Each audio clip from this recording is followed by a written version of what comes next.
Assalamualaikum warahmatullahi wabarakatuh. Selamat pagi.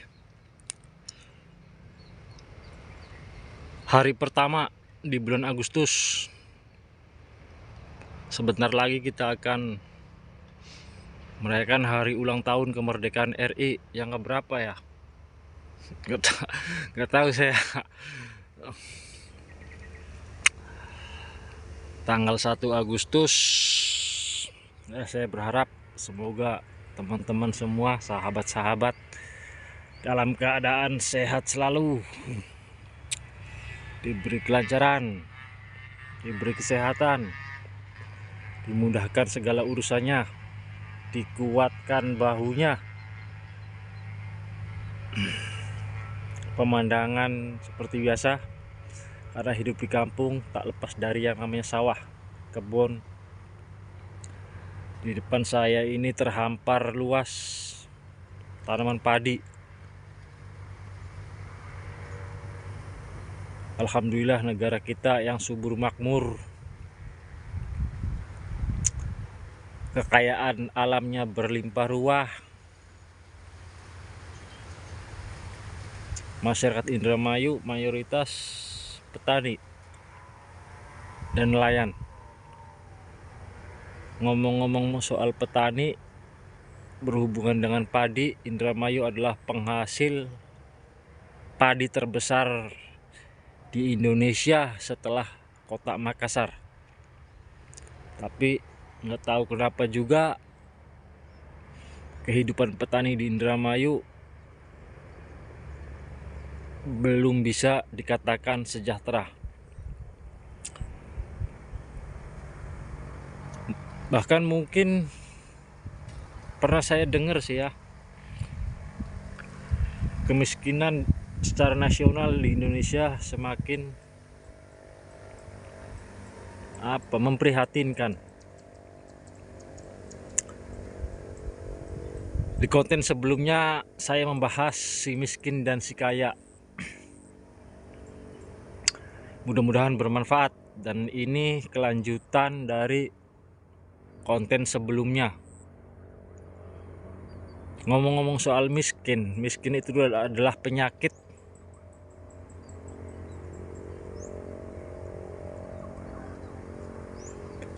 Dan penyakit itu harus diobati, harus disembuhkan. Tapi nggak ada rumah sakit dokter yang menerima pasien obat anti miskin. Adanya obat tolak angin. Kalau tolak miskin kayaknya belum ada. Nah, ini makanya saya mau kasih resep. Mudah-mudahan resepnya ini bermanfaat, insya Allah manjur. Tapi resep ini ya berdasarkan hasil perspektif saya sendiri ya. Lalu apa saja obat kemiskinan tersebut? Sebelum membahas tentang obat, kita bahas dulu penyebabnya. Penyebab kemiskinan ya berbagai macam faktor ya, diantaranya faktor makro dan faktor mikro.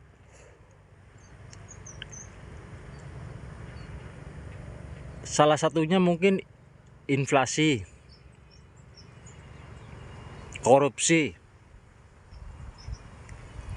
terbatasnya akses pendidikan, besarnya konsumsi rokok terhadap masyarakat kurang mampu, dan lain sebagainya. Lalu apa saja obatnya? Yang pertama menurut saya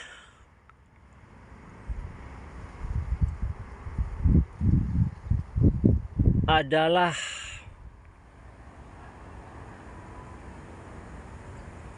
perbanyak akses, silaturahim, berteman, bergaul. Karena dengan silaturahim, insya Allah membukakan pintu rezeki. Tinggal kitanya mau masuk atau enggak. Karena kadangkala rezeki itu bukan kadangkala ya, seringkali rezeki itu datangnya dari teman kita, kerabat kita, saudara kita. Tapi begitu sudah dikasih informasi, dibukakan pintunya, nggak mau masuk. Ya sudah, gimana lagi. Berteman jangan hanya dengan orang-orang miskin. Kalau kita merasa miskin, ya bertemanlah, bergaulah dengan orang-orang kaya. Paling enggak bermental kaya. Orang kaya kan sombong, Pak. Menurut saya orang miskin yang sombong. Mereka nggak mau bergaul dengan orang-orang kaya.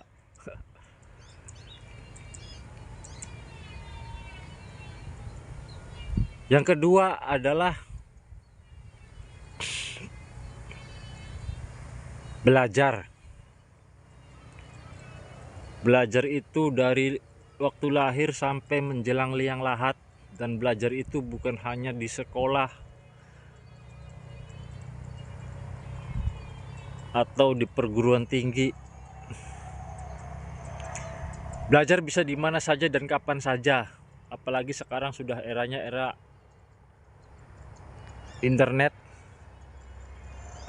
Banyak channel-channel YouTube, banyak seminar-seminar online yang gratis hanya bermodalkan kuota, duduk di rumah, ya kan? Enak.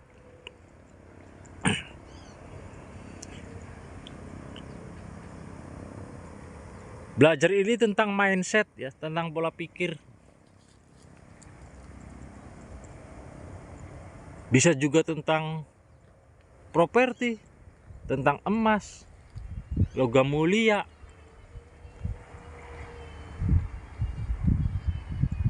Intinya pengembangan diri lah.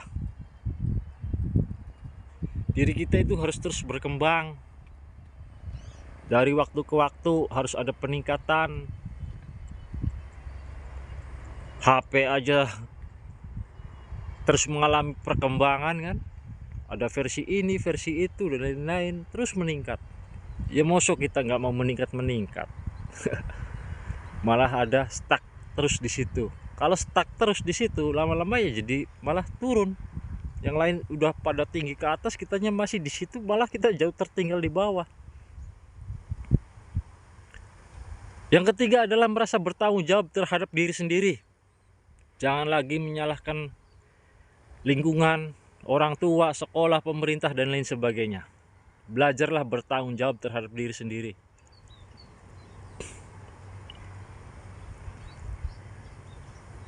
Yang keempat adalah berbagi, beramal. Mosok Pak miskin kok berbagi beramal? Ya karena barang siapa yang disempitkan rezekinya atau rezekinya yang merasa sempit, hendaklah ia suka berbagi. Pengen banyak ilmu, berbagi informasi. Apa yang kita punya sampaikan, apa yang kita punya sampaikan. Karena ilmu manusia itu sangat sedikit sekali. Tidak ada dibandingkan ilmu manusia itu ibarat setetes air di tengah lautan atau di tengah samudra. Sangat sedikit sekali. Jadi jangan takut ilmunya habis, ditiru, dicontek, dijiplak, dan lain sebagainya.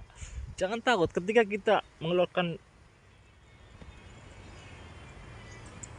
memberikan, menginformasikan ilmu baru, maka kita akan dapat ilmu baru yang belum pernah kita dapatkan atau kita dengar sebelumnya. Kayak sumur itu sumber airnya dari tanah, ya, dari dalam tanah. Ketika airnya itu tidak pernah diambil, maka air tersebut beracun, terkontaminasi. Tapi kalau sering diambil, maka sirkulasi air itu selalu sehat. Seperti itulah ilmu. Begitu juga dengan harta.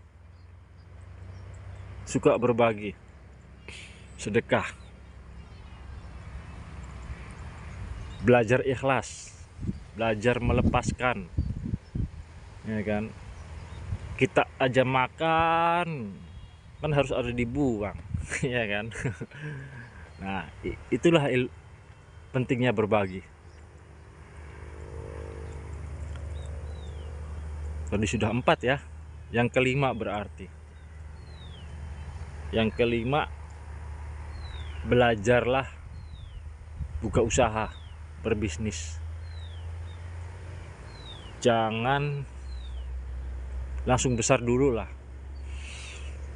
yang kecil-kecilan aja dulu, yang minim resiko, ya kan. Saya yakin pengusaha-pengusaha besar itu semuanya berasal dari kecil, dari susah. Jangan takut gagal.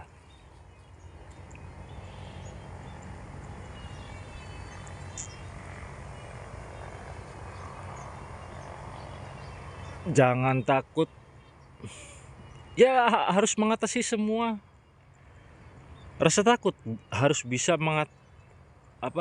menguasai rasa takut.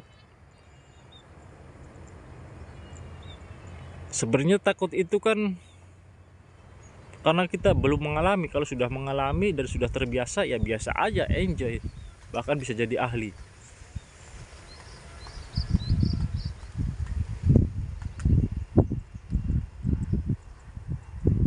Usaha apa saja sesuai dengan kondisi lingkungan tempat tinggal teman-teman masing-masing.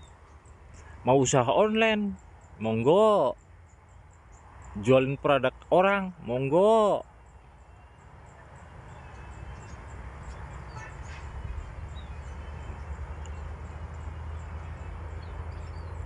Saya aja pelihara domba awalnya dari 2 ekor, ngabung ngumpulin duit lagi, ya kan, terkumpul beli lagi, nabung kumpulin duit, terkumpul beli lagi, ya kan. Seperti itulah. Impian boleh besar, tapi langkah-langkah kecil yang konsisten itu sangat penting.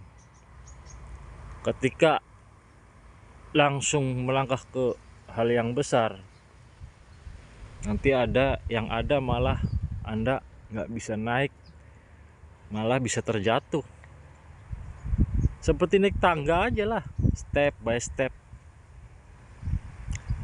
walaupun kecil asal konsisten. Oke, semoga bermanfaat. Jika bermanfaat, silakan bisa di-share atau undang teman-temannya. Mudah-mudahan dengan kebermanfaatan